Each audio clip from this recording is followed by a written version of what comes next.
Perkenalkan, saya Melania Rosintarnusni, kelas 2B, program studi D3 Teknologi Laboratorium Medis Poltekkes Kemenkes Kupang. Pada video kali ini, saya akan menjelaskan sedikit tentang TBC. Mari simak bersama video saya. Penyakit tuberkulosis atau TBC terjadi ketika penderita terinfeksi bakteri Mycobacterium tuberculosis di paru-paru. Kondisi yang disebut dengan TB paru ini harus ditangani dengan segera jika tidak ingin berakibat fatal. Pasalnya, bakteri Mycobacterium tuberculosis dapat menginfeksi organ tubuh lainnya seperti ginjal, kelenjar, getah bening, selaput otak tulang, dan sendi. Ketika tuberkulosis sudah menginfeksi bagian tubuh lainnya, maka kondisi ini disebut dengan TB ekstraparu. Ada dua jenis infeksi TB yang berdasarkan dengan tingkat keparahannya. Di antaranya yang pertama ada TBC laten. TBC laten terjadi ketika penderitanya memiliki kuman di tubuh tetapi sistem imun berhasil mencegahnya. Penderitanya pun tidak memiliki gejala apapun dan tidak menular. Yang kedua ada TBC aktif. Sementara seseorang yang sudah mengalami TBC aktif adalah saat kuman berkembang biak dan membuatnya menimbulkan gejala dan sakit. Bahkan, Anda juga dapat menyebarkan penyakit ini kepada orang lain. Mari kenali gejala TBC. Kuman penyebab virus tuberkulosis bersifat khusus, karakteristik perkembangannya lambat dibandingkan penyakit lain. Pada jenis TB laten, sebagian besar tidak mengalami gejala, berbeda dengan TB aktif yang biasanya menyebabkan banyak gejala. Biasanya gejala berhubungan dengan sistem pernapasan yang dapat mempengaruhi bagian tubuh lainnya tergantung di mana bakteri TBC tumbuh. Gejala umum yang ditimbulkan oleh TBC di paru-paru ini antara lain batuk yang berlangsung lebih dari 3 minggu, batuk darah atau dahak, sakit dada, mudah lelah dan lemah, demam, panas dingin, keringat malam, kehilangan nafsu makan, dan penurunan berat badan. Bepergian ke daerah dengan tingkat TB yang tinggi juga dapat meningkatkan risiko tertular infeksi bakteri. Cara penularan TBC, bakteri TB ditularkan melalui droplet yang terinfeksi di udara. Begitu tetesan ini memasuki udara, siapapun di dekatnya dapat menghirupnya. Seseorang dengan TB dapat menularkan bakteri melalui bersin, batuk, berbicara, dan nyanyian. Orang dengan sistem kekebalan yang berfungsi dengan baik mungkin tidak mengalami gejala TB.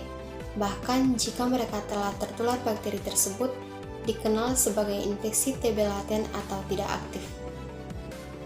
Adapun tahapan penularan dari penyakit tuberkulosis ini, yaitu infeksi primer, ketika bakteri masuk melalui hidung dan mulut yang menghirup udara dengan kandungan bakteri penyebab tuberkulosis. Bakteri ini bisa mencapai paru-paru lalu mulai memperbanyak diri. Selanjutnya, infeksi laten terjadi ketika sistem imun melakukan perlawanan saat bakteri mulai berkembang biak. Ketika sistem imun kuat, maka bakteri dapat dihancurkan untuk menahan perkembangan infeksinya. Selanjutnya, infeksi aktif. Infeksi aktif terjadi ketika sistem imun tidak kuat atau lemah melawan serangan bakteri TB. Alhasil, bakteri akan lebih bebas memperbanyak diri dan menyerang sel-sel sehat yang di paru-paru. Agar kita tidak mudah tertular penyakit TBC, mari kenali beberapa langkah pencegahan penularan TBC kepada orang lain.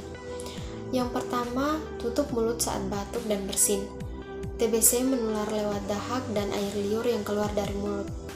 Kedua, jangan meludah atau membuang dahak sembarangan. Sama halnya dengan batuk atau bersin di tempat umum. Membuang dahak dan meludah pun tidak boleh sembarangan. Yang ketiga, mengurangi interaksi sosial. Selain menjaga kebersihan diri, Anda juga perlu menghindari interaksi yang melibatkan kontak dengan orang lain sebagai cara mencegah TBC. Yang keempat, biarkan sinar matahari masuk ke dalam ruangan. Yang kelima, membatasi kontak dengan kelompok rentan. Salah satu faktor penentu seseorang bisa tertular TBC atau tidak adalah seberapa kuat sistem imun tubuhnya dan kebersihan dirinya. Semakin kuat daya tahan tubuh Anda, semakin kecil kemungkinan untuk tertular TB. Bagaimana cara mengobati penyakit tuberkulosis? Penyakit tuberkulosis dapat disembuhkan dengan menjalani pengobatan yang tepat dan sesuai aturan. Biasanya, penderita diharuskan mengonsumsi obat TBC selama 6-12 bulan. Pengobatan TBC yang tepat dilakukan melalui kombinasi beberapa jenis anti-tuberkulosis, yaitu obat antibiotik yang khusus digunakan untuk menghentikan infeksi bakteri TBC. Pengobatan terdiri atas 2 tahap. Yang pertama, tahap intensif, dan yang kedua, tahap lanjutan. Obat-obatan yang umumnya digunakan untuk mengatasi TBC disebut juga dengan obat tuberkulosis lini pertama, yaitu isoniazid, rifampin, etambutol, pirazinamid, dan streptomycin. Sekian video saya, semoga bermanfaat bagi teman-teman.